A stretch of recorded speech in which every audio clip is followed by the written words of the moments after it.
आपण जो करतो अभ्यास तो भस्त्रिका क्रिया किंवा भस्त्रिका प्राणायाम म्हणतात. फक्त आपला जो ब्रीद आहे, आपण जो नॉर्मल ब्रीद घेतो तशाच प्रकारचा, फक्त छातीमधनं ब्रीद करायचं. माझ्या इन्स्ट्रक्शनप्रमाणे फॉलो करा. सुरुवातीला एक्झेल, अर्धपूरक, अर्धा श्वास भरा आणि ब्रीद इन ब्रीद आउट करायचं.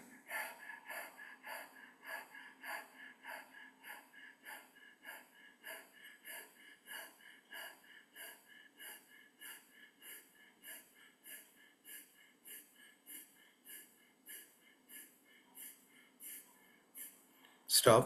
एक्झेल, श्वास बाहेर रोखून धरा. 1 2 3 4 5 6 7 8 9 10. Breathe in. पूर्ण श्वास भरल्यानंतर 1 2 3 हळूहळू श्वास सोडायचा आहे.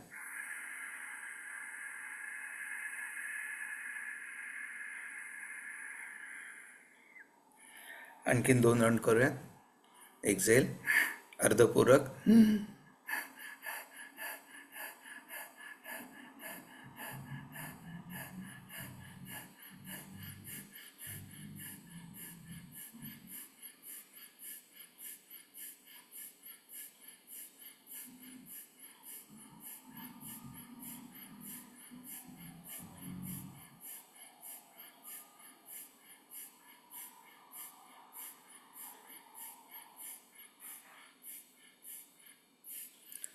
एक्झेल आणि स्टॉप.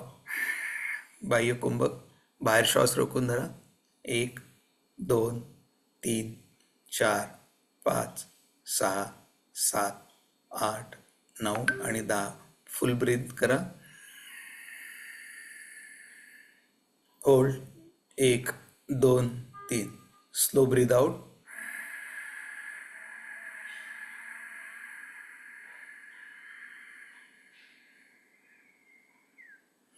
आणखीन एक लास्ट राऊंड करूया. एक्झेल, अर्धपूरक, breathe in breathe out.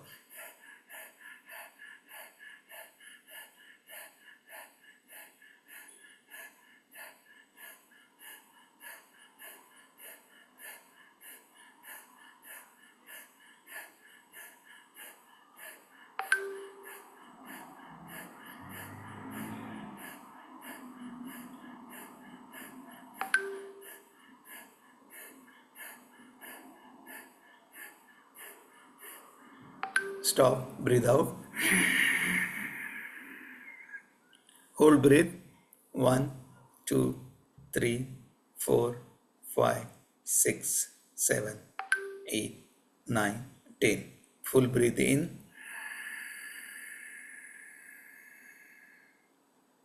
Hold. 1 2 3. Slow breathe out.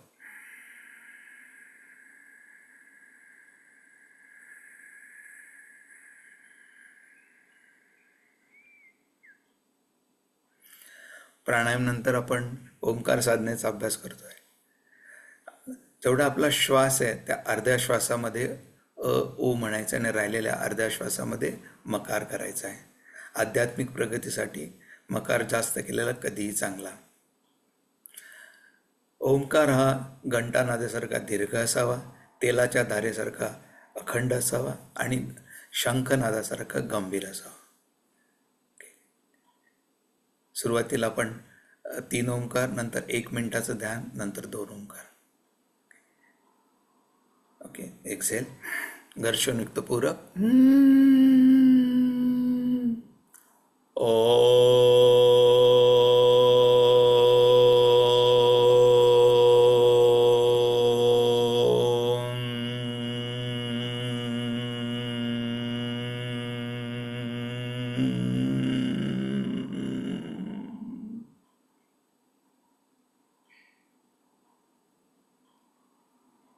पूरक.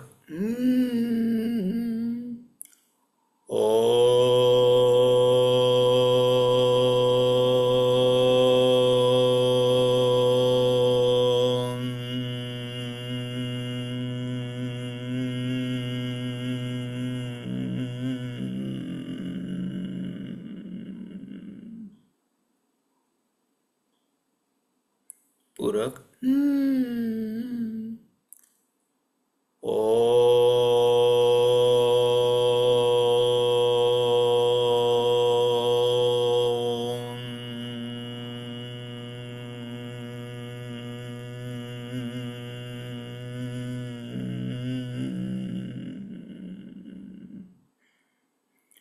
शांत, शांत, शांत. आपण जो आत्ता ओंकारचा नाद केलेला आहे, ओंकारचा जो ध्वनी केला आहे, तो मनातल्या मनात आठवण साठवण्याचा प्रयत्न करा. छातीच्या मध्यामध्ये अनाहत चक्र आहे, तिथं अंगुष्ठ मात्र ज्योती बघण्याचा प्रयत्न करा. Try to visualise thumb size bright flame in chest area where Anahata chakra is situated. तिचं जर दिसत नसेल तर दोन भुवयाच्या मध्ये आज्ञा चक्र आहे, तिथं अंगुष्ठ मात्र ज्योती बघण्याचा प्रयत्न करा. Try to visualize thumb size bright flame in between eyebrows where Ajna Chakra is situated. बाहेरच्या वातावरणाला पूर्णपणे विसरून जा. जी ज्योती आपण बघण्याचा प्रयत्न करत आहोत ती आत्मस्वरूप आहे. आत्मस्वरूपाशी एकरूप होण्याचा प्रयत्न करूया.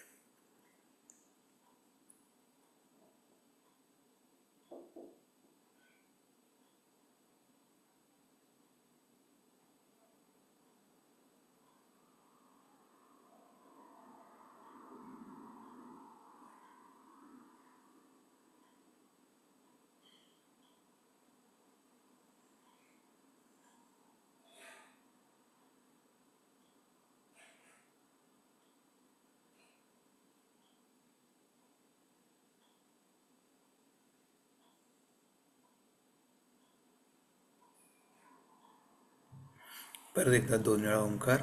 पूरक. ओ.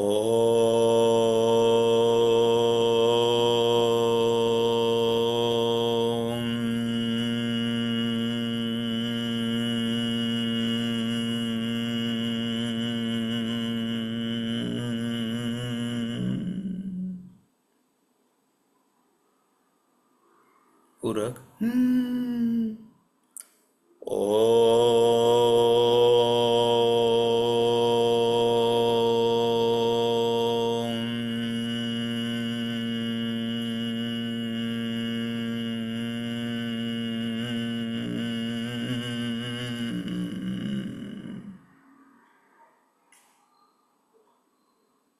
दोन्ही हाताचं घर्षण.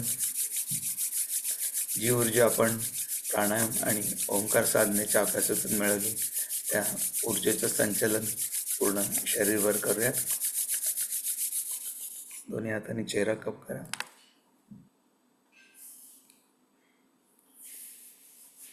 हरि ओम.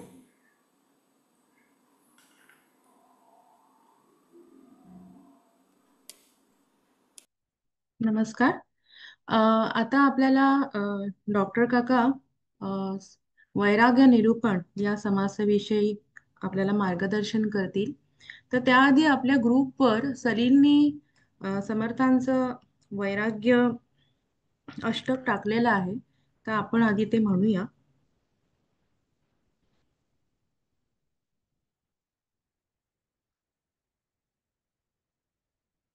जय जय रघुवीर समर्थ. अथ श्री समर्थ अष्टक. तुला मागतो रामदासा दयाळा, दिनाकारणे देई आता कृपाळा. घडो भक्ती तुझी असे त्वा करावे, समर्था मला पूर्ण वैराग्य द्यावे. नको वासना विषयी होऊ देऊ, परद्रव्य देखो नियातृण भाऊ. असे दृढ वृत्ती मध्ये त्वा वसावे, समर्था मला पूर्ण वैराग्य द्यावे. नको काम हा क्रोध चांडाळ पापी, नको मोह तैसा मद क्रूर रूपी. मना कल्पने पासुनी सोडवावे, समर्था मला पूर्ण वैराग्य द्यावे. सदा सर्वदा शांती विरक्ती राहे, हरी कीर्तनी चित्त माझे वसोहे. अखंडित अध्यात्म करणी पडावे. समर्था मला पूर्ण वैराग्य द्यावे. असे मूढ मी काही माते कळेना. कधी दास दास्यत्व तुझे घडेना.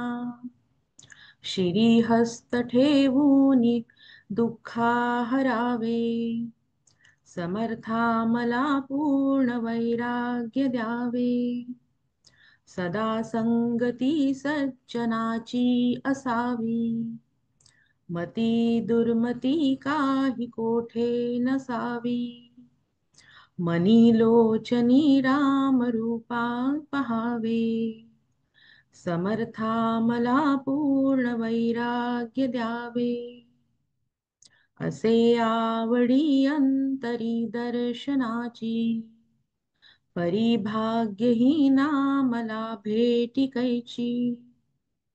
करी प्रार्थना दीनवाणी स्वभावे. समर्था मला पूर्ण वैराग्य द्यावे.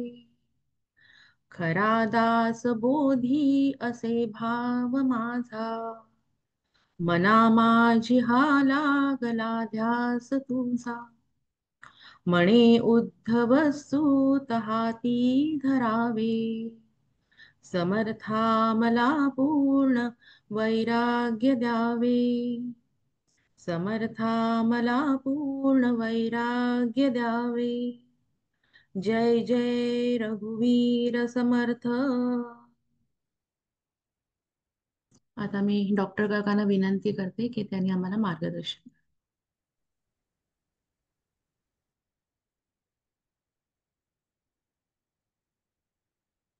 जय जय रघुवीर समर्थ.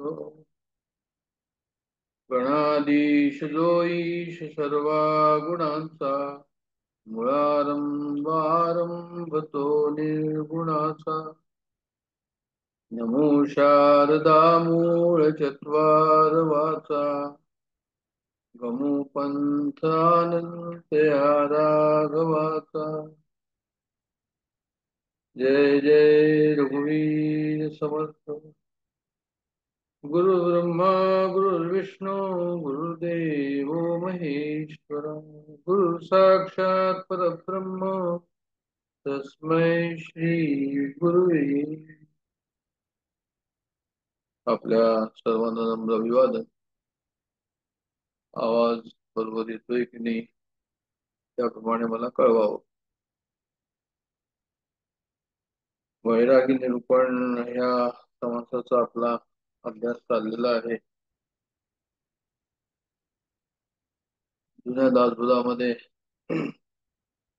हा 6वा आहे आणि नवीन दासबोधामध्ये जो आहे तो दशक 10 आणि समास दशक 3 आणि समास 10 आणि तो समास आहे. नवीन दासबोधामध्ये काही फरक नाहीये दोन्हीमध्ये. नवीनचा आहे दशक 3 आणि समास 10 आणि जुन्यामध्ये आहे समास 10. आता आपण समास वाचणार नाहीये. पहिल्या 8 ओळ्यापर्यंत आपण केलेले आहे. नदीचं एक रूपक दिलेलं आहे. आपल्या जीवन प्रवाहाला नदीचा प्रवाह समजून एक त्यांनी रूपक दिलेला आहे. पण प्रास्ताविक प्रस्तावनेमध्ये असं आहे की विवेक आणि वैराग्य हे दोन्ही जोपर्यंत नाही, जसं एखाद्याला पायी चालायला 2 पाय लागतात किंवा एखाद्या पक्षाला उडायला 2 पंख लागतात, त्याचप्रमाणे परमार्थामध्ये आपल्याला जर पुढे जायचं असेल तर विवेक आणि वैराग्य हे दोन्ही हवं, अत्यंत आवश्यक आहे. एखाद्या जॉब मार्केटमध्ये जे आहे ते काही एलिजिबिलिटी असते, काही डिग्री असते. त्याला म्हणतो की असं असेल क्वालिफिकेशन आणि हा एक्सपिरियन्स असेल तर मी तुम्हाला घेऊ. परमार्थामध्ये जे आहे ते साधन चतुष्ट संपन्न असल्यानंतर तो साधक जो आहे त्याची प्रगती जी आहे ते उत्तम तऱ्हेने पुढे जाऊ शकते. किंवा साधन चतुष्ट संपन्न त्याला व्हायला हवं असं म्हणूया. आत्मानुभूतीच्या अनुभवाकरता साधन चतुष्ट संपन्न होणं हे अत्यंत आवश्यक आहे. साधन चतुष्ट संपन्न हा शब्द काय आहे? साधन म्हणजे आपण जे साधन करतो ते, आणि चतुष्ट म्हणजे चार: विवेक, वैराग्य, समाधी, षटक आणि मुमुक्षत्व. हे चार त्यामध्ये जे आहे ते पदार्थ त्याचे म्हणूया आपण. आणि आज आपण जो विचार करतो तो वैराग्याचा करतोय, पण विवेक आणि वैराग्याने प्रामुख्याने त्या ठिकाणी असायला हवं असा विचार या ठिकाणी चालला आहे. आणि विवेक जो आहे, जसं मी बोललो की पुढे जाण्याकरता विवेकाची सुद्धा त्या ठिकाणी आवश्यकता असते, त्याशिवाय जो आहे तो होत नाही. आता विवेक म्हणजे काय आणि वैराग्य म्हणजे काय हे आपण पाहिलेलं आहे. ज्ञानेश्वर महाराजांनी असं म्हटलंय की जे वैराग्याची शिव न देखती, जे वैराग्याची शिव न देखती, विवेकाची भाषा नेणती, ते कैसेनी पावती मज ईश्वरात. म्हणजे विवेक आणि वैराग्य जोपर्यंत असणार नाही तोपर्यंत तुम्ही पुढे कसं जाल असं ते म्हणतात ते. म्हणजे विवेक आणि वैराग्य हा एक प्रकारे परमार्थाचा प्राण. विवेक म्हणजे काय? भगवंताची आवड हा विवेक. वैराग्य म्हणजे काय? संसाराची नावड हा वैराग्य. संसाराची नावड म्हणजे काय करायचं त्याच्यामध्ये? काय संसार सोडून जायचं नावड म्हणजे? तर म्हणे नाही, म्हणे आसक्तीचा त्याग करायचा, वस्तूचा त्याग नाही करायचा. संसाराचा त्याग नका करू, संसारात तुम्ही राहा, पण जे आहे ते आसक्तीचा तुम्ही त्या ठिकाणी त्याग करा. म्हणजे आंतरिक त्याग करा, बाह्य त्याग करू नका असं त्यांना म्हणायचं आहे. कसं काय तो म्हणजे जे आहे ते भगवंताची आवड कशी, त्याचं उदाहरण त्यांनी दिलंय की एखादा लहान मुलगा असतो आणि तो रडतो, तर आई त्याला काहीतरी खेळवणं देते आणि तो मग खेळतो, आणि काही वेळाने परत त्याला आईची आठवण येते, तो रडतो, तर परत दुसरं खेळवणं देते, परत त्याच्यात रमतो, परत आठवण येते, परत तिसऱ्यांदा तो जो आहे तो तिसरं खेळवणं, तरी तो रमतो, त्याच्यामध्ये रमतो थोड्या वेळाने, परत आईची जी आठवण करतो, मग आई येते आणि धपाडा देते की अजूनही जे आहे तो खेळत का, आणि म्हणून खेळत राहा, हे तुला खेळवणी दिली, पण तो तर आईलाच बिलगतो, आईपासून तो दूर जात नाही. म्हणजे एज इफ की आईला चिपकून तू तार की मार, मी तर तुझ्या जवळ राहणार. तर असं भक्त आणि भगवंत, असं साधक आणि भगवंत, असं त्या ठिकाणी परस्पर नातं जे असतं त्याला म्हणतात विवेक. की भगवंताशिवाय मला कोणीच नाही, भगवंताचीच फक्त आवड. आणि शेवट जे सिद्धांत आहे अध्यात्मामध्ये, काही सिद्धांत आहे,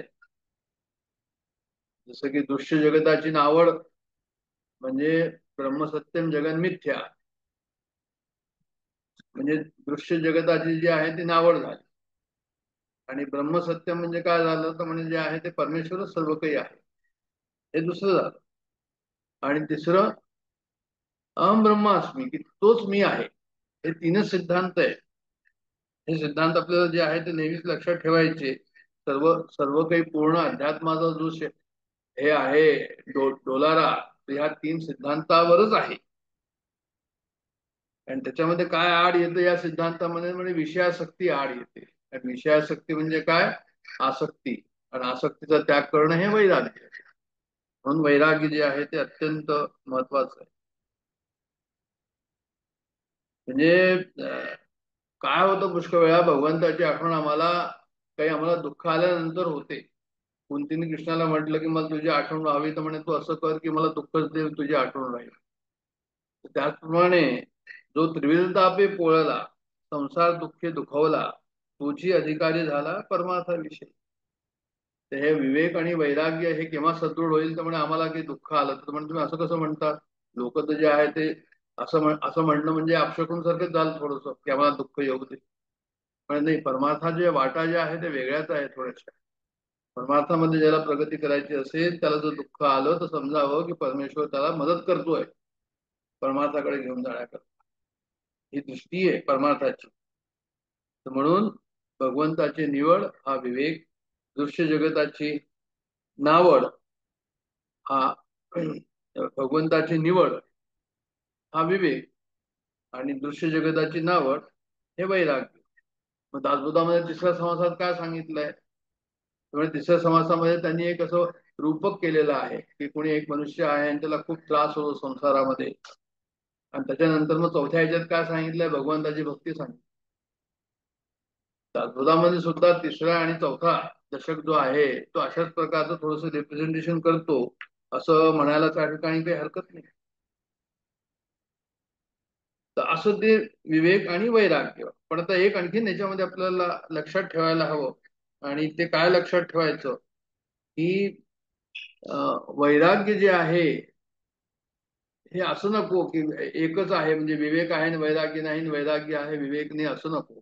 आपल्याला दोन्ही त्या ठिकाणी असायला, म्हणजे असं नाही चालणार आहे की एकच असेल म्हणून.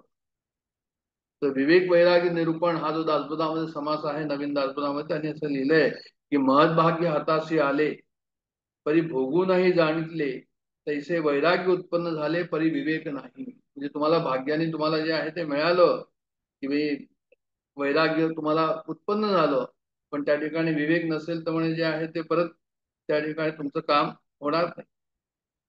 मग त्याच्यामुळे काय होईल तर म्हणजे आदळते आफळते कष्टी होते दुःखी होते ऐकते देखते येते वैराग्य, त्याने नुसतंच वैराग्य आहे. तर वैराग्य बरोबर जे आहे ते विवेक असणं अत्यंत आवश्यक आहे. कारण की वैराग्याच्या अभावी नुसता विवेक पांगळा होतो, आणि विवेकाच्या अभावी नुसता वैराग्य दुराग्रही होतो. विवेक नसेल वैराग्य असेल तर दुराग्रही, आणि वैराग्य नसेल विवेक असेल तर पांगळा, म्हणजे त्याची प्रगती जी आहे पुढे होणार नाही. तो विषयासक्त होत राहील, परत परत ज्ञान येत राहील, सांगत राहील लोकांना, पण स्वतः त्याला जे आहे ते जो बोले तैसा चाले त्याची वंदावी पावले हे त्या ठिकाणी घडणार नाही. म्हणून सारांश काय आहे की उत्तम विवेक, प्रखर वैराग्य, आणि त्या ठिकाणी आचारशीलता त्याप्रमाणे, म्हणजे सत्वगुण त्या ठिकाणी जे आहे ते संपन्न व्हावं सत्वगुणांनी. हे जे आहे ते परमार्थाचं काय आहे, म्हणजे परमार्थाचा हा पाया आहे असं.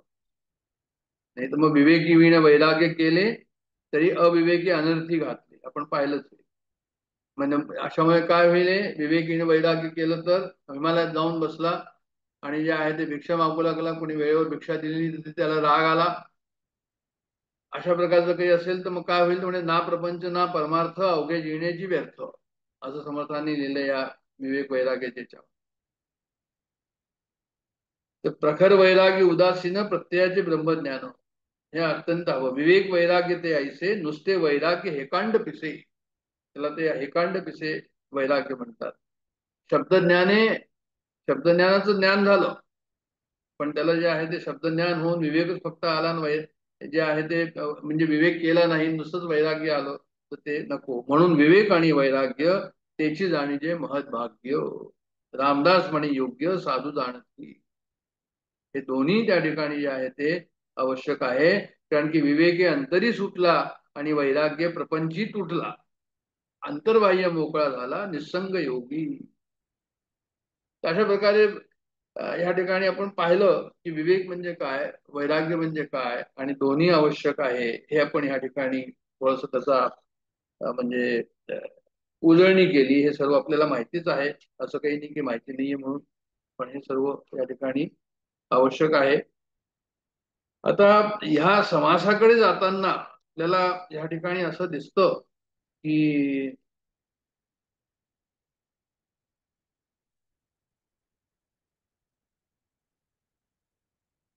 आणखीन थोडस वैराग्याबद्दल यांनी एक दोन तीन पॉइंट दिले आहे या ठिकाणी, की आसक्तीचा त्याग जो आहे वैराग्यामध्ये जो होतो तो नैसर्गिक असला पाहिजे, हे इम्पॉर्टंट आहे. म्हणजे मनामध्ये खंत असेल की मी हिमालयात जाऊन बसलोय आणि घरची आठवण येते आहे, ओढाताण होते तिथे, धुसफूस होते तिथे, आणि जे आहे ते जसं कसं असलं पाहिजे की लहानपणाची खेळणी आम्ही आता खेळतो का, तो नाही खेळत, ते सोडून दिली. कशी सोडून दिली ती, म्हणजे जे आहे ते आम्ही व्यर्थ समजून सोडून दिली. लहानपणी आम्ही जायचो समुद्राच्या किनाऱ्यावर आणि तिथे वाळूत घर बनवायचं, किल्ले बनवायचे, आणि संध्याकाळी निघताना काय येऊन जायचं तसंच. ते व्यर्थ आहे, त्याच्यामध्ये की आम्ही गुंतलेलो नाही. तर वैराग्य अशा प्रकारचं हवं, आसक्तीचा त्याग जो आहे तो नैसर्गिक असला पाहिजे. हे फार महत्वाचं आहे. नाही तर मग हेकांड पिसे वैराग्य होतो असं त्यांना म्हणायचंय. आणि मग त्याच्यानंतर जे आहे ते हे सर्व विवेक आणि वैराग्य झालं तर मग काय म्हणजे स्वरूपाकडे धावणं हे मुमुक्षत्व म्हणतात. म्हणजे घरी पोहोचून गेले, मुमुक्ष होऊन घरी पोहोचले तर सिद्धत्व झालं ते. जसं नदीचं उदाहरण दिलंय की नदी सागरा मिळून नदीपणाचा त्याग होतो आणि सागर होऊन जाते. त्याचप्रमाणे साधकाचं सुद्धा अशाच प्रकारे होईल. वैरागी निरूपणाने आम्हाला हे सर्व समजून घ्यायचंय की आमची साधना कशाच प्रकारची आहे. समुद्र झाली नदी तर तिचं लॉस नाहीये, ती मोठीच होते. तसंच आमचा सुद्धा काही भगवंताशी आम्ही एकरूप झालो तर आमचं काही लॉस नाही. आम्हाला त्या ठिकाणी अक्षय सुख शांती समाधान हे प्राप्त होईल. हे अत्यंत आणि ज्याच्याकरता जो आपला मनुष्य जन्म जो आहे त्याच्याच करता झालेला आहे. म्हणजे ही संकल्पना वैराग्याची की हे सोडा ते सोडा आसक्ती सोडा ही काही दुःखदायक संकल्पना नाहीये. वस्तूचा त्याग म्हणजे वस्तूचा तिरस्कार नव्हे. वस्तूविषयीचं हवं आणि नको पण जाणं हे त्याच्यामध्ये विशेषतः मुख्य आहे. म्हणजे पोझिशन माझ्याकडे पण मालकी त्याच्याकडे. म्हणजे फोडिले भांडार धनाचा हा माल. संसारामध्ये राहायचं कसं तर म्हणजे हा धनाचा माल आहे. मी तो हमाल भारवाही असं तुकाराम महाराज म्हणतात. मालकी हक्क त्याचा आहे. मग संसार चालवण्याकरता संग्रह करावा लागतो. तो करायचा की नाही करायचा वैराग्यामध्ये तर म्हणे हो म्हणे करायचा. वस्तू आणि व्यक्ती जे काही आवश्यक आहे ते तुम्ही संग्रह करा त्याचा. तेवढाच करा जेवढा आवश्यक आहे. नाही तर मग जे आहे ते जसं मुख्य काय की असलं तर असू दे नसलं तर नसू दे. गोंधळकर महाराजांचं हे आपलं ब्रह्मवचन आहे. म्हणजे खूप महत्वाचं वचन आहे. असलं तर असू दे नसलं तर नसू दे. आणि ह्यालाच ते वैराग्य म्हणतात. विवेक म्हणजे कळणं आणि वैराग्य म्हणजे वळणं असंही एक भाषांतर केलेलं आहे. की आम्हाला समजून गेलं की विवेक म्हणजे काय की जगाची आम्ही आसक्ती ठेवू नये ह्याला म्हणतात विवेक. आणि त्याप्रमाणे आमच्या जीवनामध्ये येणं याला म्हणतात वैराग्य. जर सिगरेटवर लिहिलंय की हे सिगरेट पिऊन काय काय होतं तर वाचून घेतलं समजून घेतलं. निरक्षर नाहीये आम्हाला वाचता येतं समजता येतं अर्थ करता येतो. पण तरी पण आम्ही सिगरेट ओढतोय का. आणि जर ते वाचून सिगरेट ओढत नाही तो वाचून जर आम्ही घेतलं समजून घेतलं तो विवेक. आणि नंतर वाचून घेतलं आणि नंतर आम्ही ओढत नाही कारण की ते लिहिलेलं आहे त्याप्रमाणे म्हणून फॉलो करतोय तर तो वैराग्य झाला.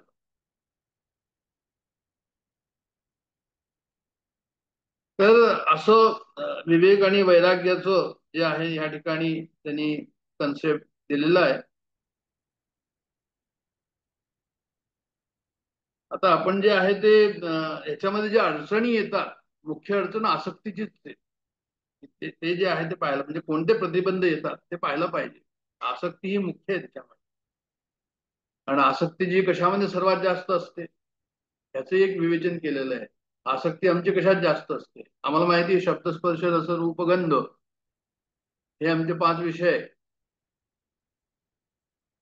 सर्वात जास्त आसक्ती कशामध्ये शब्दामध्ये. शब्दाने मी मोहित होऊन जातो. शब्दाने जे आहे ते एकदम घायाळ होऊन जातो. मग शब्दाच्या खाली काय स्पर्श स्पर्शाने होत. त्याच्या खाली काय रूप त्याच्या खाली काय रस आणि त्याच्या खाली काय गंध. म्हणजे गंधाने आम्ही आकर्षित होतो. गंधापेक्षा जास्त आम्ही आकर्षित होतो रसानी. रसापेक्षा जास्त आकर्षित होतो रूपानी. रूपापेक्षा जास्त आकर्षित होतो स्पर्शानी. आणि स्पर्शापेक्षा जास्त आकर्षित होतो शब्दानी. हे सर्व सांगायचं काय कारण. हे सर्व सांगायचं हेच आहे की म्हणजे आसक्ती कोणत्या ठिकाणी जे आहे ते आम्हाला जे आहे ते घालवता येईल.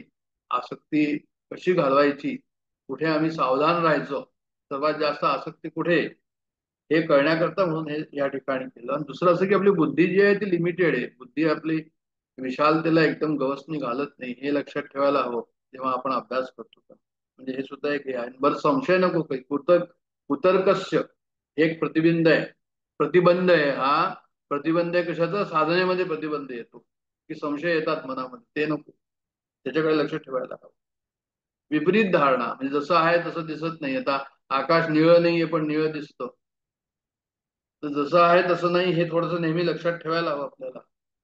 आणि दुराग्रह की असा आग्रह की जो म्हणजे आम्हाला काय होतं पुष्कळ वेळा की जो जीवनामध्ये आम्हाला जो विचार दुःख देतो जे कृती दुःख देते त्याच्यापासून जे आहे ते काय करायला हवं की दूर राहायला हवं. पण आमचा आग्रह काय असतो तर आम्ही आमची वासना आम्हाला त्या बाजूला घेऊन जाते. आम्ही ऐकतच नाही.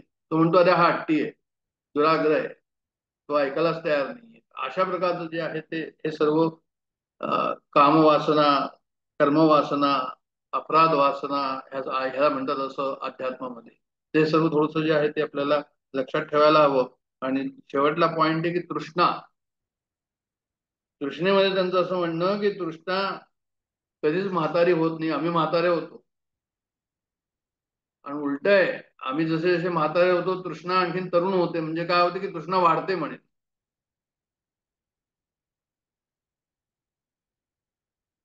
तर असं भर्तृहरी शतकामध्ये लिहिलेलं आहे. भर्तृहरी वैराग्य शतक म्हणून आहे, त्याच्यामध्ये असं लिहिलेलं आहे त्यांनी की तृष्णा जी आहे ती एज द एज ऍडव्हान्सेस, तृष्णा जी आहे त्या ठिकाणी वाढते. तर ह्या ठिकाणी जे आहे ते आपल्याला त्याप्रमाणे लक्ष ठेवायला हवं. पुढे चलूया. ह्या ठिकाणी जे आहे आपण नदीची उपमा पाहिली या समासामध्ये. संसार म्हणजे महापूर माझी जलचरे अपार, डंकू धावती विखार, काळ सर्प, हे आपण पाहिलं या ठिकाणी. आणि आता काय की ह्या संसाराला जे समर्थांनी महापुराची उपमा दिली आहे, नदीचं रूपक दिलंय, ते इतर संतांनी पण दिलंय. भरतवरी शतकामध्ये पण दिलेलं आहे नदीचं रूपक. ज्ञानेश्वर महाराजांनी पण 7व्या अध्यायामध्ये नदीचं रूपक दिलेलं आहे. ज्ञानेश्वर महाराजांनी जे नदीचं रूपक पहिले आपण समर्थांना दिलेलं जे आहे ते आपण पाहिलेलं आहे 7-8 ओव्या त्या, की संसाराला महापुराची उपमा, नदीचं रूपक काय, तर संसार सारखा वाहतो नदीसारखी वाहते म्हणून संसार नदी. संसार सारखा वाहतो म्हणून नदी, कारण नदीसारखी वाहते. मग नदीला पूर येतो म्हणजे काय होतं, आमच्या जीवनामध्ये अनंत घटना होतात. आजकाल तर घटना खूप होऊन राहिलेल्या आहे. त्याच्यामुळे आम्हाला वेळ नाहीये सर्व घटनांचा विचार करायला गेलं तर नदीला जसा पूर आलतो तसं जीवनामध्ये आमच्या प्रवाहाला जो काही पूर येतो या घटनांमुळे. आणि असंख्य जलचर आहे, त्या असंख्य घटना होतात, ते म्हणून असंख्य जलचर. काळ सर्पाचा दंश म्हणजे मृत्यू आमच्या मागे लागलेला आहे. जसं पाण्यामध्ये तुम्ही जाता, कोणता आपला जो आहे प्राणी केव्हा तुम्हाला चावेल, विषारी प्राणी तुमचा केव्हा मृत्यू होईल तुम्हाला माहित नाही. त्याचप्रमाणे काळसर्प आहे, त्या काळसर्प, विषारी काळसर्पाचा केव्हा तुमच्या पाठमागे येईल, लागेल आणि होईल. तर म्हणून जे आहे ते सुद्धा जे आहे ते लक्षात ठेवा. नदीच त्याप्रमाणे जे आहे नदीचं रूपक तिथेही लागतं. त्याच्यानंतर काय की म्हणजे तरंग आहे. तर आशा ममता हे एक प्रकारचे तरंगच आहे. आशा म्हणजे आणखीन हवं, आणखीन हवं, आणखीन हवं, याला म्हणतात आशा. आणि ममता म्हणजे हे माझं, ते माझं, हे माझं, ते माझं, त्याला म्हणतात ममता. एक छोटीशी गोष्ट आहे की ती लहान मुलं खेळत होते आणि मग आपसामध्ये भांडण झाली तर विचारायला गेले की का भांडतायत, म्हणे समोरची गाडी चालली तर आमचा असा खेळ आहे की समोरची जी गाडी जाईल आणि जो पहिले पाहिल ती त्याची गाडी होऊन जाईल. बरं मग त्यामुळे हा म्हणतो की नाही ही माझी आहे का, म्हणे मी तर पहिले पाहिली. चालली गाडी रस्त्यावर आहे, त्या गाडीवाल्याला काहीच माहित नाही. आणि हे आपसामध्ये झगडतात की मला किती गाड्या मिळाल्या आणि तुला किती गाड्या मिळाल्या. सांगायचं तात्पर्य या ठिकाणी काय, सांगायचं तात्पर्य हे की आशा ममता ह्या सर्व अशाच प्रकारच्या असतात. ममता जी आहे ते हेच आहे की जे नाही आहे माझं ते त्या ठिकाणी मला वाटतं. आणि बेडी म्हणजे माझं जीवात्मा जो आहे तो काय करतो, तो अंतःकरणाला चिपकतो, तो देहाला चिपकतो, त्याला म्हणतात बेडी. सुसरी लचके तोडतात असं लिहिलंय समर्थांनी याच्यामध्ये. तर आशा ममता हे काय करतात म्हणजे या दुःखात लोटतात, दुःख देतात आशा ममता, म्हणून त्यांना सुसरी लचके तोडतात असं लिहिलंय. आणि मगर, मगर काय करतो तर म्हणे तो तुम्हाला रसातळाला घेऊन जातो. कारण अहंकार नक्र, अहंकार जो आहे तो काय करतो, तो तुम्हाला जो आहे तो अभिमान जर असेल तर तुम्हाला जो आहे तो खालीच घेऊन जाईल, तो सोडणारच नाही. अशा प्रकारचं जे आहे ते मगरमिठी लिहिलंय. मगरमिठी लिहिलंय का लिहिलंय मगरमिठी, की म्हणे आमची कामवासना आहे जी ती अशा प्रकारची की कामवासना मला सोडतच नाही. आणि कामवासना सोडत नाही तर म्हणजे मगरमिठी म्हटलंय त्याला. कारण मगरांनी जर एकदा मिठी घातली, काढली, तर पाण्यामध्ये त्याचा जोर खूप असतो, तो काही सोडत नाही. गजेंद्र मोक्षाची आपल्याला माहिती गोष्ट. तर सांगायचं असं की त्याला त्यांनी म्हटलंय वासना धामीण मगरमिठी, आणि वासनेपायी दुराचरण झाल्यावर जो काही आम्हाला त्रास होतो, वासनेपायी दुराचरण झाल्यावर जो काही आम्हाला त्रास होतो, त्याला त्यांनी काय म्हटलं या ठिकाणी, ते म्हणे वासना धामीण म्हटलेलं आहे. धामीण सुद्धा एक विषारी हे असतो प्राणी, जो की एकदा जर आपल्याला पकडलं त्यांनी, तर मग जे आहे ते सारखं विष ओकतं आणि तो मनुष्य मरून जातो. मग असं करता करता काय होतं की असं जीवन त्याचं चालतं आणि केव्हा तरी काळरूपी सर्प येऊन तो दंश करून जातो. तर हे आमचं जीवन आहे, हा आमचा जीवन प्रवाह आहे, ही आमची जीवन सरिता आहे, हे आमचं जे आहे ते नदी जीवन प्रवाह नदी रूपक दिलेलं आहे, समर्थाने खूप उत्तम दिलेलं आहे.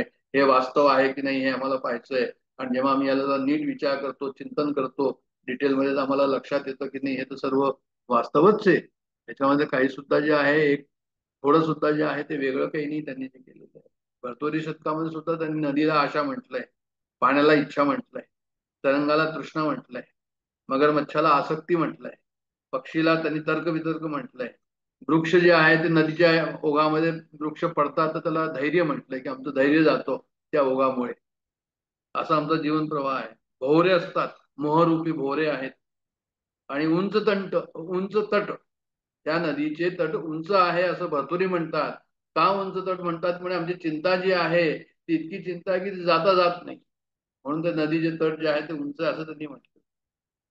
कोण पार करेल तर म्हणजे जो शुद्ध मनाचा असेल, जो सत्वगुणाचा असेल, त्याची तयारी असेल, सत्वगुणाची पूर्ण तयारी असेल, तोच जो आहे तो पुढे जाऊ शकेल असं ते म्हणतात. या ज्ञानेश्वरीमध्ये सुद्धा त्यांनी जे आहे ते नदीचं वर्णन केले 7व्या अध्यायामध्ये, की द्वेष रूपी भवरे म्हटलंय त्यांनी, मत्स्य रूपी वळणे म्हटलंय, मोठाले मासला त्यांनी असं म्हटलंय की तुम्ही सावधान नाही असं म्हटलेलं आहे. कामरूपी लाटा म्हटलेल्या आहे, फेस म्हणजे जीव समुदाय म्हटलेलं आहे ज्ञानेश्वर महाराज. तर आयुष्य सुद्धा ही एक नदीच आहे, हे मानवी जीवन सुद्धा जे आहे नदीच आहे.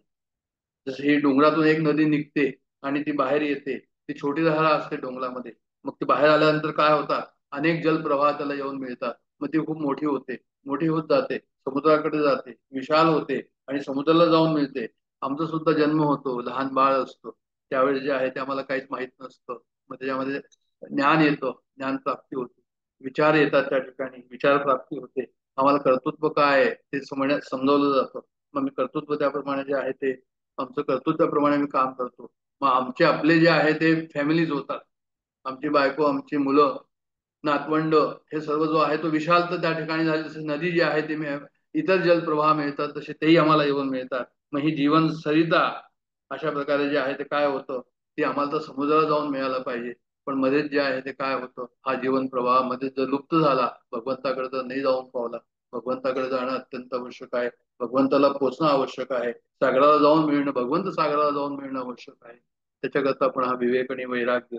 मानवी जीवन, जुने दोष जातात, नवीन येतात, मानवी जीवनातील द्वंद्वातून ते प्रगट होतात. म्हणून नेहमीच लक्षात ठेवायचं की द्वंद्वामधनं जे प्रगट होत आहे, जे आम्हाला दोष आहे, सत्वगुण वाढवायचा आहे, दोष काढायचे, म्हणजे जे आहे ते आम्ही काय करू शकू, म्हणजे आम्ही त्या बाजूला त्या ठिकाणी जाऊ शकू. अशा प्रकारचं हे 1 ते 8 9 याच्यामध्ये त्यांनी दिलेलं आहे की बहुतेक आवर्ती पडिले प्राणी, 8वी उभी आहे, बहुतेक आवर्ती पडिले प्राणी वाहतची गेले, जेही भगवंताशी भोबाईले भावार्थ बळे. या ठिकाणी त्यांचं नदीचं रूपक जे दिलेलं आहे ते या ठिकाणी जे आहे ते जवळजवळ 8व्या 9व्या मध्ये म्हणा तुम्ही, की देव आपण घालून उडी तयास नेले पैल थेडी, येरते अभाव एके बापुडी वाहतची गेली. म्हणजे त्याच्या भगवंताचा ज्यांनी धावा केला, तर त्या भगवंताने काय केलं तर म्हणे उडी घातली आणि त्याला वाचवलं असं ते म्हणतात. आणि जे अभाविक आहे, म्हणजे जे भाविक आहे त्यांना भगवंतानी वाचवलं, जे अभाविक आहे त्यांना काय झालं, ते वाहतची गेली असं ते म्हणतात. सदा चक्रवाकाशी मातंड जैसा, उडी घाली तो संकटी स्वामी तैसा. तर असं जे आपल्याला मनाच्या श्लोकामध्ये पण लिहिलेलं आहे, पुराणामध्ये गजेंद्र मोक्षाची कथा आम्हाला माहिती.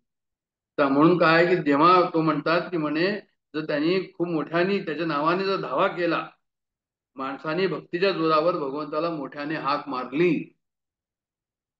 तर मग जे आहे ते काय होईल की भगवंत तुम्हाला येईल आणि तो वाचवेल असं ते म्हणतात या ओळीमध्ये.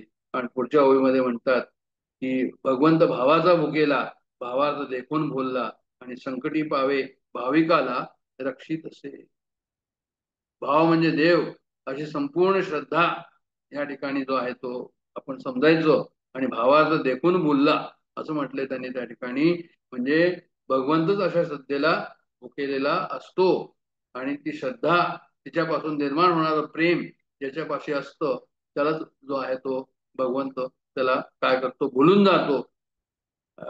संकटी पावे भाविकाला, म्हणजे भावाचं देखून भुलला, भगवंत भुलला आणि भाविकाला तो काय करतो, म्हणतो भाविकाचं त्या ठिकाणी रक्षण करतो असं या ठिकाणी म्हटलेलं आहे. आता भावतत्वाचं जे आहे ते थोडंसं पाहायचं आपल्याला, की भावतत्व म्हणजे काय, भावतत्वाचा नियम काय आहे. भाव अत्यंत आवश्यक आहे, श्रद्धा अत्यंत आवश्यक आहे. श्रद्धावान लभते ज्ञानम, जो पण श्रद्धा नसेल, भाव नसेल, त्या ठिकाणी तुमचं काही काम होणार नाही. श्रद्धा असेल तर तुमचं काम जे आहे ते हमखास होईल, भाव असेल तर भाव हमखास होईल.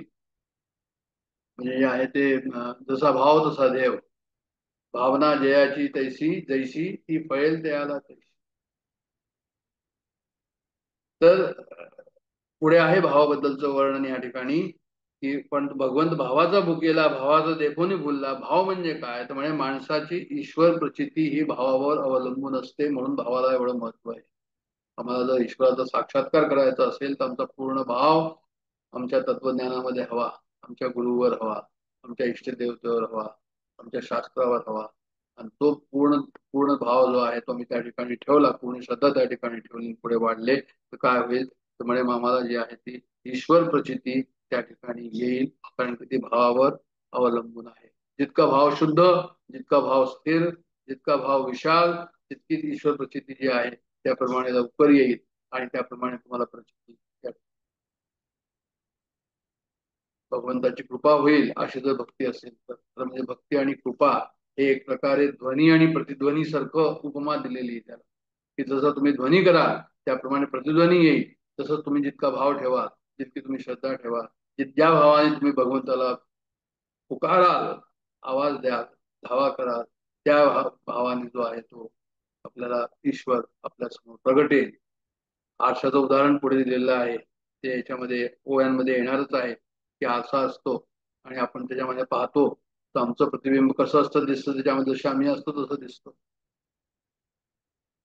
वाकडे असू, पेढे असू, चांगले असू, जसं असेल त्याप्रमाणे ते दिसतं. तसं भावाबद्दल आहे. भाव जो आहे तो भू धातू पासून आहे. भू धातू म्हणजे भू म्हणजे होणं, असणं, आणि भाव म्हणजे अस्तित्व. तर भगवंताचं अस्तित्व, ईश्वराचं अस्तित्व आहे याच्याबद्दल जरा सुद्धा संशय नाही आमच्यामध्ये, त्याला म्हणतात भाव. ईश्वर आहे ही जाणीव ठेवून वागणं यालाच भाव म्हणतात. ईश्वर आहे प्रत्येक ठिकाणी, कोणत्याही ठिकाणी, कोणत्याही वेळी ईश्वर आहे, हा भाव आमचा पूर्ण आहे. आणि भक्तीचा अर्थच काय, भक्तीचा अर्थ हा आहे की अंतःकरणाची, अंतःकरणामध्ये हा भाव आमचा सतत आहे. अंतःकरण आणि हा भाव वेगळं नाहीये. अंतःकरण हा ह्या भावाशी तदाकार झालेला आहे, किंवा हा भाव अंतःकरणाशी तदाकार झाला आहे असं म्हणूया. त्यालाच म्हणतात भक्त आणि त्यालाच म्हणतात भक्ती. कारण भज म्हणजे भज शब्द जो आहे तो सेवा करणं, पूजा करणं, मनाने चिकटणं, आपलंसं करणं, प्रेम करणं. आता जेव्हा मी प्रेम म्हणतो, आणि प्रेम आणि आसक्तीमध्ये काय फरक, एक हाही शब्द या ठिकाणी आलेला होता. प्रेम म्हणजे काय ना आसक्ती म्हणजे काय, हा म्हणजे डॉक्टर साहेब आमचा आम्ही जो आहे तो आम्ही प्रेम करतो, म्हणजे तुम्ही आज तुमची आसक्ती आहे की प्रेम आहे. प्रेम जे आहे ते निष्काम असतं, त्या ठिकाणी फक्त भगवंताशीच प्रेम होऊ शकतं. आणि बाकी ठिकाणी जे आहे ते प्रेम होणं मग ती आसक्तीच झाली त्या ठिकाणी असं म्हणायला हरकत नाही. तर जे आहे ते त्या ठिकाणी आमचा स्वार्थ नाही, त्या ठिकाणी आमचं कर्तेपण नाही, त्या ठिकाणी आम्ही फळाची आशा करत नाही, अशा प्रकारचे आमचे संबंध जे आहे भगवंताशी आहे, की जो तसं ठेवेल तसं आम्ही राहू. हमें राजी उसमें जिसमें तेरी रजा है, ये भी वाहवा है, वो भी वाहवा है. जसं असेल तसं असेल तर असेल, नसेल तर नसेल, हा जो सर्व भाव देवाविषयी आहे, हा भाव याला म्हणतात प्रेम. त्या भगवंताशी आमचं प्रेम, कारण भगवंताशिवाय आम्हाला आणखी कोणी नाही, आणखी कोणीच आम्हाला येऊ शकत नाही आमच्यासमोर. बाकी जे ज्यांच्यावर आम्ही डिपेंड करतो त्या ठिकाणी काही ना काहीतरी जे आहे ती आसक्ती असते, आसक्तीचा अंश असतो, अहंकाराचा अंश असतो. आणि म्हणून म्हणजे काय होतं की त्याला तुम्ही जे आहे ते शुद्ध प्रेम त्याला म्हणूया आपण वाटलं तर नाही. आणि मग तो भाव जो आहे तो थोडासा गढूळ होतो असंही म्हणायला हरकत. म्हणून जे आहे ते अशा प्रकारे भाव जो आहे तो भावाचं त्यांनी या ठिकाणी हे दिलेलं आहे की अस्तित्वामध्ये सर्व दूर अस्तित्व आहे. भावाचा उपयोग काय करायचा, म्हणजे हा भाव आपल्याला काय करायचा, कसं याचा उपयोग करायचा परमार्थामध्ये. त्यामुळे सर्व विश्वामध्ये ईश्वर हा अनुस्यूत आहे. अनुस्यूत म्हणजे आहे, ईश्वरच अस्तित्व आहे, अस्तित्वच ईश्वर आहे. अस्तित्व ईश्वराशिवाय आणखी काही नाही. तुमच्या आमच्यामध्ये आम्ही ईश्वर म्हणतो, म्हणजे आतमध्ये ईश्वर आहे असं नाही, ईश्वरामध्येच आम्ही आहोत. ईश्वर अनुस्यूत असल्यामुळे सर्व विश्वामुळे भावामध्ये भाव असा जर असेल, मग त्याला पाहण्याची कला आम्हाला साधता येते. अंतःकरण अशुद्ध असेल तर ते कळणार नाही. अंतःकरण जो पण शुद्ध होणार नाही तोपर्यंत जे आहे ते आम्हाला कळणार नाही. म्हणून अंतःकरण शुद्ध होणं अत्यंत आवश्यक आहे. म्हणजे उपासनेन चित्तशुद्धी आणि निष्काम कर्माने जे आहे ते काय होतं म्हणे, मलशुद्धी होते, मलनिवृत्ती. हे अत्यंत आवश्यक आहे परमार्थामध्ये की आम्हाला मळ आणि विक्षेप हे दोन्ही दोष जेव्हा जातील तेव्हा ते अशुद्ध मन अंतशुद्ध होईल. आणि शुद्ध मन जे आहे ते अत्यंत आवश्यक आहे. असं भावाचा या ठिकाणी जो आहे तो अर्थ केलेला आहे. भगवंत भावाचा भुकेला, भावार्थ देखून भुलला आणि संकटी पावे भाविकाला रक्षित असे. अंतःकरण शुद्ध व पवित्र राहिले तरच भाव सतेज राहतो आणि ईश्वराची जाणीव ताजी राहते, असं श्री गुरु बेलसरे या ठिकाणी म्हणतात. अंतःकरण जर अशुद्ध असेल, अपवित्र असेल, तर मग जे आहे ते ईश्वराचं अस्तित्वही मलिन होऊन जातं. आणि द्वेष हेच तत्व जे आहे ते समर्थांनी या अमोघ वाणीने या ठिकाणी म्हटलंय की जगास जयास भगवंत आवडे, तयाचे देवाचे साकडे, संसार दुःख सकळ उडे, निज दासाचे.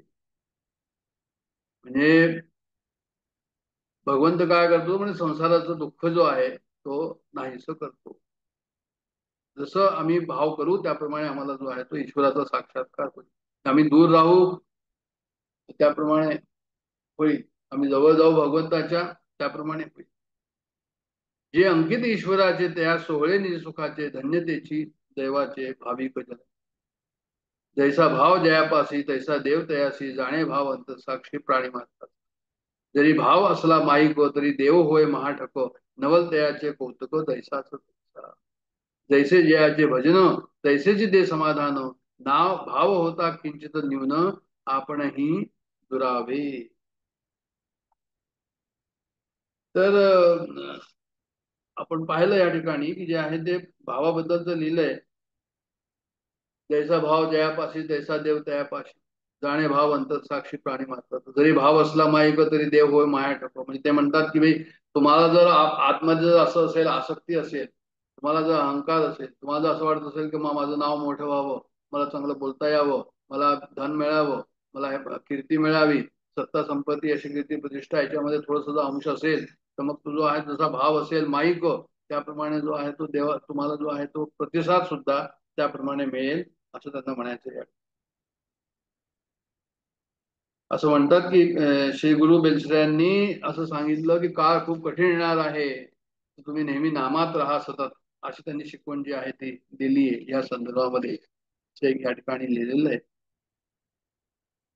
भावाबद्दल जे आहे ते रामकृष्णांची गोष्ट सुद्धा त्यांनी लिहिलेली आहे, एका ठिकाणी सांगितलं आहे. श्री सुनीजी चंद्रकरांनी सांगितलंय या जुन्या दासबोधामध्ये. त्यांनी सांगितलं की जेव्हा विवेकानंदांची परिस्थिती फार कठीण होती घरातली, तेव्हा ते आले रामकृष्णांकडे, म्हणाले की मला आता काहीतरी तुम्ही तुमच्या कालीला सांगा मदत करायला, माझी तर हालत खूपच खराब आहे. तर म्हणा रामकृष्ण म्हणाले ठीक आहे मी सांगतो. मग ते आले वापस सांगून, ते म्हणे आईशी गोष्टी केल्या मी, पण आई म्हणते की जर त्याचा भाव माझ्यावर नाहीये तर मी कशाला त्याला मदत करू. आता खरं म्हणजे काय की भाव काय असतो हे शिकवण्याकरता, सांगण्याकरता हे या ठिकाणी आहे. कारण ईश्वर कोणावरही सर्वांना ईश्वर मदत करतो हे पण तत्व आम्हाला माहिती. पण या ठिकाणी काय आहे की एक भाव आमचा जो आहे तो ताजा तवाना व्हावा, योग्य व्हावा भाव. म्हणून त्यांनी या ठिकाणी असं लिहिलंय की मी तुझ्या संबंधी बोललो, पण आई म्हणते की तो जर मला मानत नाही तर मी त्याचे काम का करू, असं सुनीजी चिंतोकरांनी आपल्या दासबोधामध्ये लिहिलेलं आहे. मग स्वामीजींनी देवीच्या अस्तित्वाचा प्रत्यक्ष अनुभव घेतला आणि मूर्तीमध्ये भगवंत असतो याचं त्यांना खात्री पटली आणि मग ते काली मातेला मानू लागले. तर आता काय की रामकृष्णांची लीला होती की त्यांना पटवायचं होतं की काली माता स्वतःचं अस्तित्व जे आहे ते भगवंताचं अस्तित्व आहे. अशा प्रकारचं जे आहे ते भगवंत मुद्दाम काही करणार नाही. भक्त जो आहे तो अत्यंत आवश्यक आहे की त्याला भक्ताचा भाव त्याप्रमाणे असायला हवा असं त्यांनी लिहिलंय. म्हणजे देव संसारी घालतो अंतकाळी सोडवितो, असं यांनी जे आहे ते समर्थांनी लिहिलेलं आहे आपल्या अभंगामध्ये, की देव सर्वांचे अंतरी सांभाळतो निरंतरी. रामी रामदास म्हणे जयाचनी धन्य होणे, असं भावाबद्दल आहे. ज्ञानेश्वर महाराज म्हणतात की येथे एकच लीला तरले, जे सर्व भावे मज भजले, दया एरीच थडी सरले माया जळ. त्यांना भगवंताची ज्यांची भेट झाली भावामुळे, मग त्यांना ती माया राहिलीच नाही. जसं एखादी नदी असते तिचं पाणी सुकलेलं असताना आपण चालतच जातो, तर तशाच प्रकारचं आहे की पाणी आहे पण ते सुकल्यासारखंच आहे, की तुम्ही आरामाने चालत जा. त्या एरीच थडी सरले माया जळ, जे अहंभावाचे ओझे सांडूनी, असं ज्ञानेश्वर महाराज म्हणतात की त्यांनी अहंकार सोडला आणि विकल्पाची या वाऱ्याच्या झुळका चुकवून, म्हणजे विकल्प मनामध्ये नाही आणले भगवंताबद्दल. अनुरागाचा निरू तावनी, अनुरागाचा निरू तावनी म्हणजे संसार जे आहे, संसार रूपी प्रेमाची पाण्याची धार चुकवून, असं म्हणतात. नीर म्हटलंय त्यांनी. नीर म्हणजे पाणी, अनुराग म्हणजे प्रेम. प्रेम कशाचं? संसाराचं प्रेम आमच्यामध्ये आहे. मग त्या संसाराचं प्रेम, प्रेम पाण्याचा प्रवाह वेगळा करून पाणी ढाळू असं लिहिलंय. तो चुकवून जो आहे तो मी भगवंताला शरण जावं असं म्हणतात. आणि येणे उपाय मज भजले, अशा प्रकारे जे मला भजले आहे ते हे माझी माया तरले, असं ज्ञानेश्वर महाराज. ते माझी माया तरले आणि परी ऐसे भक्त विपायले बहुवस नाही, असे भक्त फार थोडे, खूप आहे असं. तर अशा प्रकारे भावाबद्दलच या ठिकाणी जो आहे तो विवेचन त्यांनी केलेलं आहे, उत्तम केलेलं आहे, की भाव जो आहे तो कसा आहे. त्यामुळे जे आहे ते हा भगवंताविषयी पूर्ण हवा. मग एखादा अश्रद्ध माणूस असेल, त्याच्याकडे खूप सत्ता संपत्ती अशी किती प्रतिष्ठा असेल, तर तो आपल्याला विचार करायची जरूरत नाही की यांना का मिळालं, यांचं तर भावच नाहीये तरी यांना का मिळालं, कारण त्याचा संसाराशी काही संबंधच नाही. भाव आपल्याला कशा करता हवा? अक्षय सुख शांती समाधान आम्हाला जीवनात मिळावं याच्यासाठी भाव हवा. आणि अक्षय सुख शांती समाधान फक्त भगवंताच्या प्रेमातच, भगवंताशी संबंध झाल्यावरच, भगवंताशी एकरूप झाल्यानंतरच मिळू शकेल. आणखी कुठेही सत्ता संपत्ती अशी किती प्रतिष्ठेमध्ये मिळणार नाही. सुनील चिंचुकरांनी असं म्हटलंय की श्रीराम लागू भगवंताला मानत नव्हते. झाले असतील त्यांच्या कधी गोष्टी, किंवा बाबा आमचे भगवंताला मानत नव्हते, झाल्या असतील त्यांच्या त्यांच्या ध्यानात आलं असेल की झाल्या असतील गोष्टी, आपल्याला माहित नाही. पण त्यांनी असं लिहिलंय की ते जरी भगवंताला मानत नव्हते तरी पण जे काय आहे की कर्मविपाकाच्या सिद्धांतानुसार त्यांना त्यांच्या सत्कर्माचे फळ मिळत राहिले. भगवंत मानत नाही तरी पण त्यांना काय की त्यांना मुक्ती मिळणार, ते जन्ममरणामध्ये चालत राहते. अशा प्रकारचं त्यांनी विवेचन या ठिकाणी केलं आहे. तुकडोजी महाराजांनी असं म्हटलेलं आहे की मनी नाही माझा भाव देवा मला पाव. अरे माझ्या मनामध्ये जर भाव नाही आहे, तुम्ही म्हणता की देवा मला हे हवं, मला ते हवं, मला असं हवं, तुम्हाला पाव. देव बाजारातला भाजीपाला नाही रे. मनी नाही भाव देव मला पाव, देव बाजारातला भाजीपाला नाही. तर खरा भाव जो आहे आणि दांभिक भाव जो आहे, खरा भाव खोटा भाव, या ठिकाणी जे आहे जे दोन प्रकार आहे, या दोन्ही प्रकारचे भाव भगवंताच्या बरोबर लक्षात येतात असं लिहिलंय सुनीलजींनी. जैसा भाव तया परी तैसा देव तया पाशी, जाणे भाव अंतर साक्षी प्राणी मात्रांचा. ही जी ओवी आत्ता वाचली 13वी, त्या ओवीचं त्यांनी उदाहरण दिलंय. जरी भाव असला माईक तरी देव होय महाटक, म्हणजे खरा भाव आणि दांभिक भाव. नवल तयाचे कौतुक जैशास तैसा, जैसे जयाचे भजन तैसेच ते समाधान, भाव होता किंचित न्यून आपणही दुरावे. आणि मग आरशाचं उदाहरण या ठिकाणी दिलेलं आहे की दर्पणी प्रतिबिंब दिसे आणि जैशास तैसे भासे. आता आपल्या सर्वांना माहिती आहे की दर्पण मध्ये पाहायला गेलं, आरशात पाहायला गेलं तर काय होईल? तुम्ही जसे असाल तसं तुम्हाला दिसेल. तुम्ही जर कपाळावर आठ्या असतील तर आठ्या दिसतील तुम्हाला. जर जे आहे ते डोळे वटारून पाहाल तुम्ही, डोळे वटारून तुम्ही जे आहे त्या ठिकाणी तुम्हाला हे होईल. आणि तुम्ही जर जे आहे ते वाकड करून पाहाल, तुम्हाला वाकड. म्हणजे सूत्र काय आहे? सूत्र हे आहे की दर्पणी प्रतिबिंब दिसे जैशास तैसे भासे, तयाचे सूत्र असे आपणात आपल्या पाशी. जैसे आपण करावे तैसेच तेने व्हावे, जरी डोळे पसरून पाहावे तरी तेही टवकार. प्रतिबिंब जे आहे ते तसं होणार. ध्वनी आणि प्रतिध्वनी, आमची हाक आणि गुरुकृपा, भक्ती आणि गुरुकृपा. तर म्हणजे हे सुद्धा ध्वनी प्रतिध्वनी सारखंच आहे की आमची किती हाक आहे, आमचं किती, आम्ही किती धाव घेतो भगवंताकडे, त्याप्रमाणे ते होईल. भ्रुकुटीच घालून मिठी पाहता क्रोधे तेही उठी. जरी डोळे बसून पाहावे तरी तेही टवकारे झालं. भ्रुकुटीच घालून मिठी पाहता क्रोधे तेही उठी. आपण हास्य करिता पोटी तेही आनंद. आम्ही जर हसलो तर तेही हसेल. जैसा भाव प्रतिबिंबला तयाचीच देव झाला. जो जैसे भजे त्याला तैसा चित होय. तर जसं त्याचं भजन असेल त्याप्रमाणे जो आहे त्या पद्धतीने भगवंत त्याला प्रसन्न होतो असं त्यांना म्हणायचं या ठिकाणी. ज्या प्रकारची श्रद्धा आपल्या मनावर ठसली असेल त्या प्रकारचा आकार भगवंत धारण करतो. म्हणजे पुष्कळ लोकांना आपण पाहिलं, संतांना सुद्धा जे आहे ते म्हणतात की आमच्या समोर आमचे गुरु आले, आमच्या समोर भगवान राम आले किंवा भगवान रामाला जे आहे ते रामदासांना दर्शन दिलं भगवान रामाने. तर मग त्याचा अर्थ काय झाला की ज्या प्रकारची श्रद्धा आपल्या मनावर ठसली असेल त्या प्रकारचा आकार भगवंत धारण करतो. आणि तो असा आकार धारण करतो की तो ते असं म्हणतात, म्हणजे तुम्ही जसं प्रत्यक्ष अमोर समोर बोलता तसे आम्ही बोलतो, तसं आम्हाला शब्द स्पर्श रसरूप गंध सर्व जो आपल्याला विषयामध्ये मिळतो तसा तो त्या ठिकाणी त्यांना मिळतो. अशा प्रकारचा अनुभव संतांना आलेला आहे.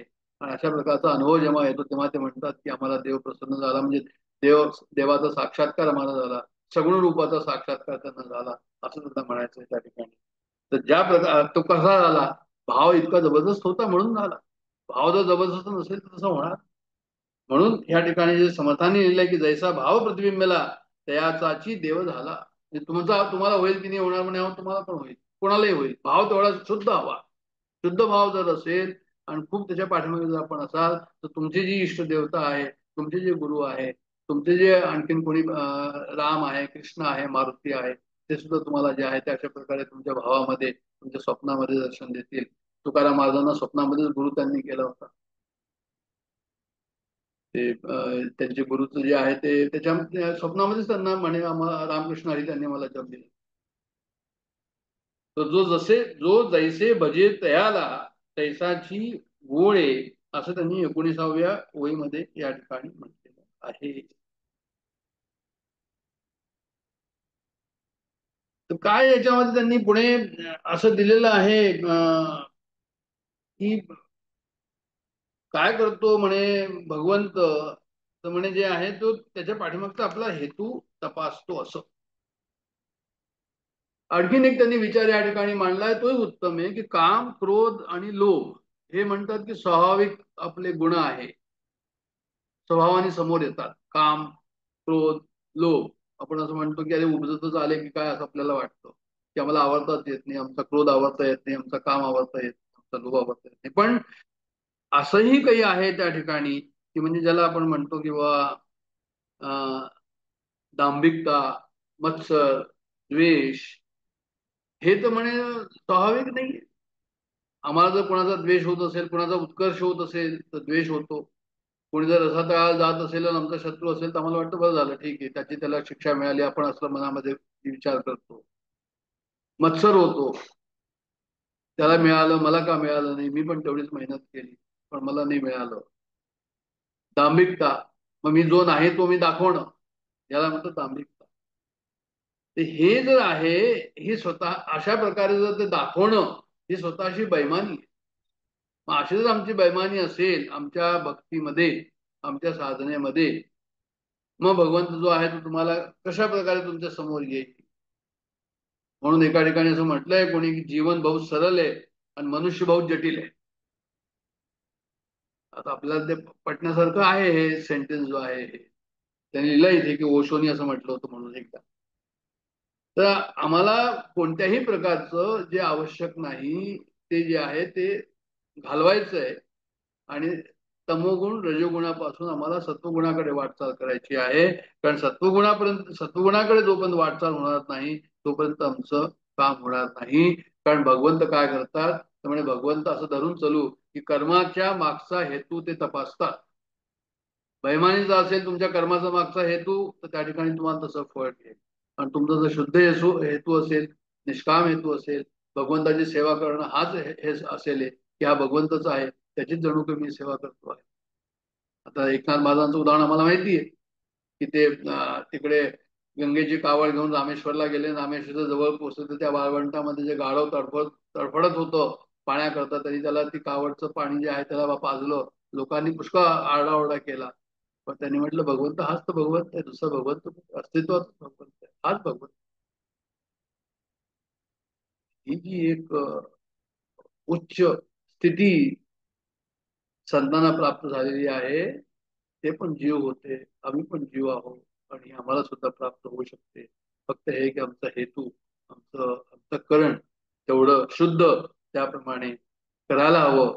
पण आम्ही करतो काय? आम्ही आम्ही स्वतःमध्येच कुणाला जर माहित नसेल तर आम्ही त्यावेळेस जो आहे तो काहीतरी अशा प्रकारे करून जातो की अरे लोकांना माहित नाही, करून घ्या म्हणून. अशा प्रकारचं काहीतरी कृत्य होतं. पण भगवंताला जे आहे ते कर्म जे आहे ते सर्व माहिती. कारण काय म्हणतात ते सुनीलजींनी असं लिहिलं या ठिकाणी की आपण आहे 2 दिवसाचा आणि देव बहुत काळाचा, आपण थोडे ओळखीचा, देवासी त्रैलोक्य जाणे. भक्ताचा भाव जर खोटा असेल तर भगवंत हा आरशातील प्रतिबिंबासारखा असतो. मग आता प्रतिबिंबाचं सुधारणा हवी असेल तर काय करायचं? एखाद्याचा प्रतिबिंब तो म्हणतो अरे मला आरशामध्ये बरोबर दिसत नाही, मग तो काय करेल? आरशाला साफ करेल? जिंदगी भर एक भूल में करता रहा, जिंदगी भर एक भूल में करता रहा, धूल चेहरे पे थी और मैं आईना साफ करता रहा.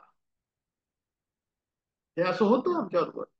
मी पुष्कळ अपेक्षा करतो की आम्हाला असं मिळावं किंवा आम्हाला असं झालं पाहिजे. आमची साधना फलितरूप का होत नाही अजूनपर्यंत? अरे तुम्ही काय करत आहात? तुम्ही स्वतःला पुढे पुढे करता आहात की खरोखरच जे आहे ते भगवंताची साधना तुमची चाललेली आहे? धूळ कोणत्या ठिकाणी?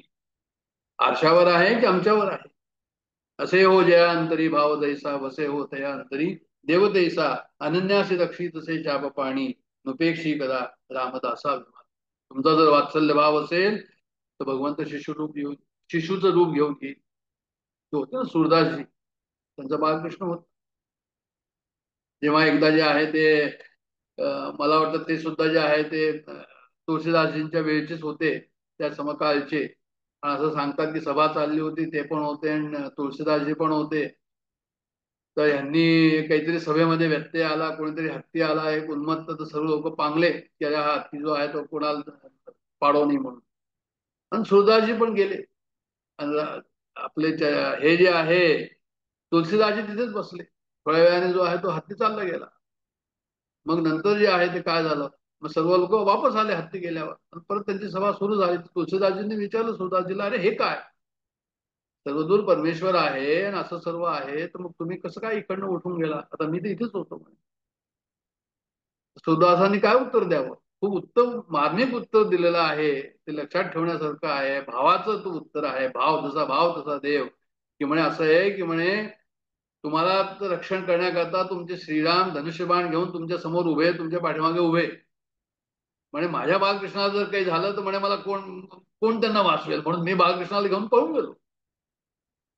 हा तो भाव आहे की जैसा भाव जयापाशी, असे हो जया अंतरी भाव जैसा, वसे हो तया अंतरी देव तैसा. तर वात्सल्य भाव असेल तर भगवान शिशूचं रूप घेऊन येईल. दास्य भाव असेल तर ते मालक म्हणून प्रगट होतील, धनी म्हणून प्रगट होतील. मारुतीचा दास्य भाव होता. सख्य भाव अर्जुनासारखा असेल तर ते मित्राप्रमाणे तुमच्या समोर प्रगट होतील. आणि मधुर भाव असेल तर मीराबाई जसं म्हणाली, मेरे तो गिरधार गिरधर गोपाल दुसरा को न कोई.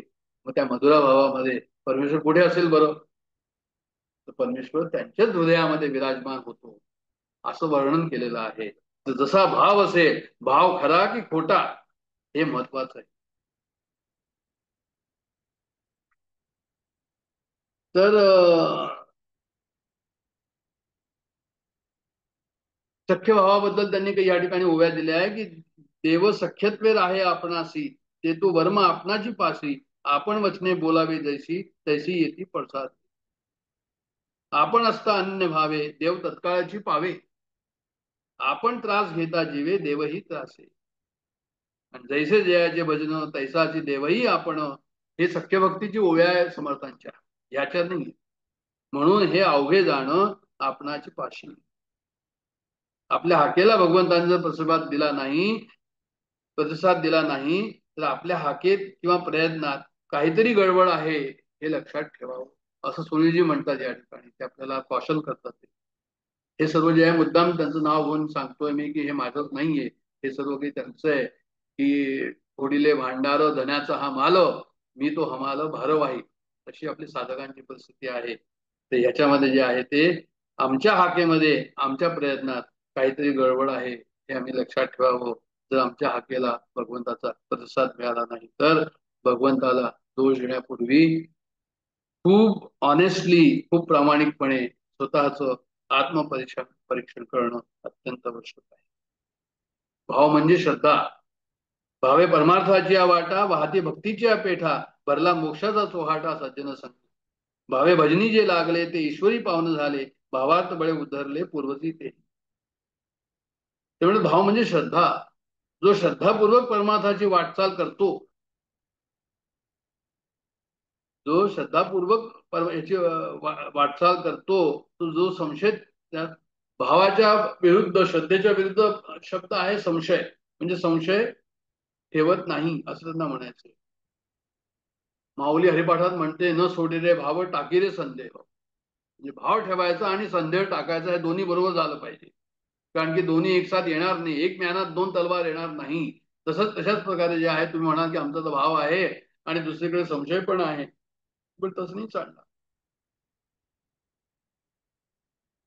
जो श्रद्धापूर्वक जो आहे तो साधू संतांचा सहवास स्वीकारतात आणि त्यांच्यासाठी परमार्थ म्हणजे काय, मोक्षाचा बाजारच आहे. म्हणजे जसं या ठिकाणी की म्हणजे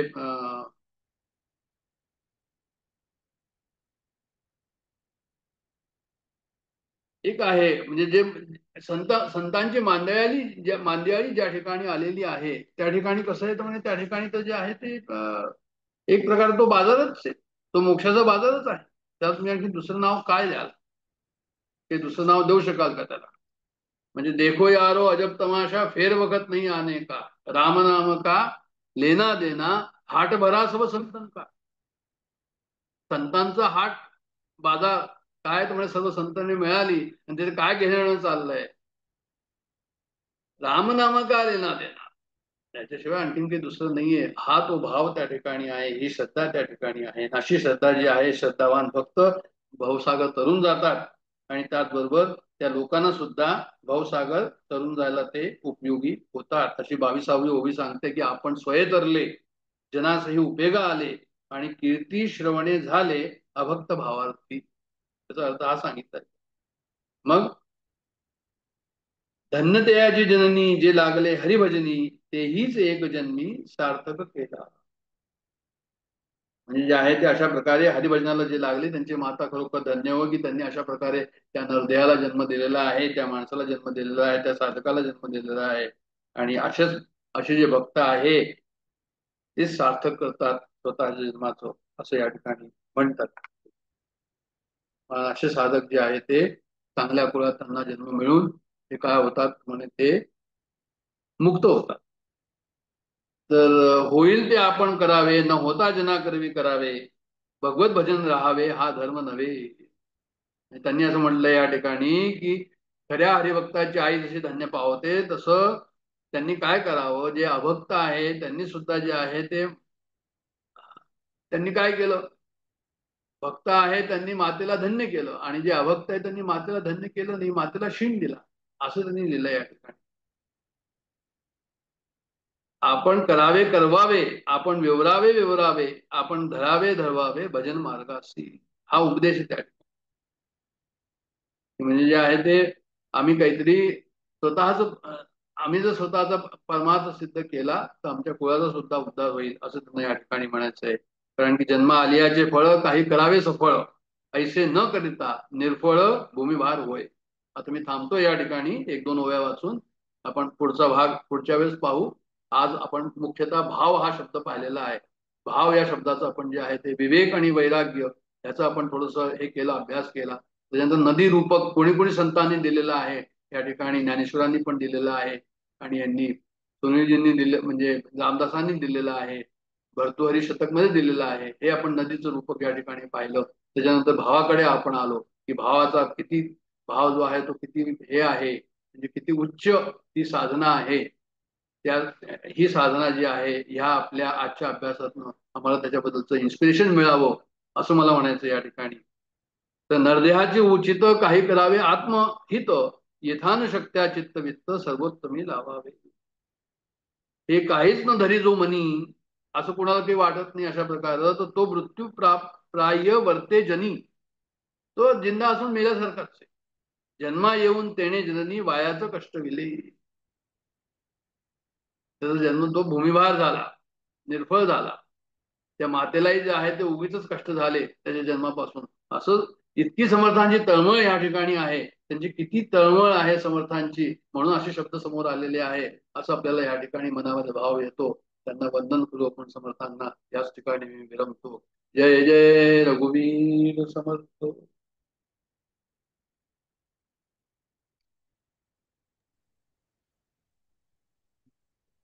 धन्यवाद काका. आता आपण आत्मषटकाकडे वळूया. मनोबुद्धी अहंकार चित्तानि नाहं, न च श्रोत्रजिह्वे न च घ्राणनेत्रे, न च व्योमभूमिर्न तेजो न वायु, चिदानन्दरूप शिवोऽहं शिवोऽहम्। न च प्राणसंज्ञो नावापञ्चवायु, न वा सप्तधातुर्न वा पञ्चकोशः, न वाक्पाणिपादौ न चोपस्थपायु, चिदानन्दरूप शिवोऽहं शिवोऽहम्। न मे द्वेषरागो न मे लोभमोहो, मदो नैव मे नैव मात्सर्यभावः, न धर्मो न चार्थो न कामो न मोक्षः, चिदानन्दरूप शिवोऽहं शिवोऽहम्। न पुण्यं न पापं न सौख्यं न दुःखं, न मन्त्रो न तीर्थं न वेदा न यज्ञः, अहं भोजनं नैव भोज्यं न भोक्ता, चिदानन्दरूप शिवोऽहं शिवोऽहम्। न मे मृत्युशङ्का न मे जातिभेदः, पिता नैव मे नैव माता न जन्मः, न बन्धुर्न मित्रं गुरुर्नैव शिष्यः, चिदानन्दरूप शिवोऽहं शिवोऽहम्। अहं निर्विकल्पो निराकाररूपो, विभुर्व्याप्त सर्वत्र सर्वेन्द्रियाणाम्, सदा मे समत्वं न मुक्तिर्न बन्धः, चिदानन्दरूप शिवोऽहं शिवोऽहम्। चिदानन्दरूपः शिवोऽहं शिवोऽहम्। चिदानन्दरूपः शिवोऽहं शिवोऽहम्।